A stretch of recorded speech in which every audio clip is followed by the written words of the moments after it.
আওয়ামী লীগ চিরদিনের জন্য বিতাড়িত হয়েছে বলে মন্তব্য করেছেন লিবারেল ডেমোক্রেটিক পার্টি এলডিপি সভাপতি অবসরপ্রাপ্ত কর্নেল অলি আহমদ। বলেন, আগামী জাতীয় নির্বাচন হবে মাইনাস আওয়ামী লীগ।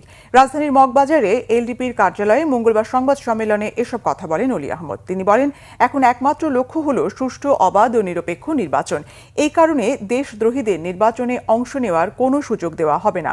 বর্তমান সরকার সাবেক পূর্ব পাকিস্তানের মুখ্যমন্ত্রী আবু হোসেন সরকারের মতো কাজ করছে বলেও অভিযোগ করেন অলি আহমদ। তিনি বলেন, নিগৃহীত নেতাকর্মীরা বিগত এক বছরে যেসব মামলা করেছেন সেগুলোর সুষ্ঠু তদন্তের ভিত্তিতে আসামিদের বিরুদ্ধে চার্জশিট দেওয়া হয়নি। আইন উপদেষ্টাকে এই বিষয়ে দ্রুত পদক্ষেপ নেওয়ার আহ্বান জানান তিনি। সর্বমোট আমরা একটা 27টি গাইডলাইন দিয়েছিলাম সরকার কিভাবে পরিচালনা করলে দেশের জনগণ সুষ্ঠু অবাধ নির্বাচন করার পূর্ব শর্ত হলো দেশদ্রোহীদের গ্রেফতার করা।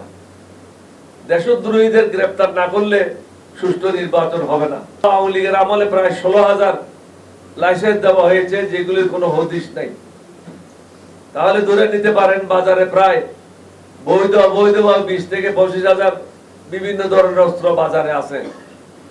এই অস্ত্রগুলি যে ব্যবহার হবে না এটার কোনো নিশ্চয়তা নাই।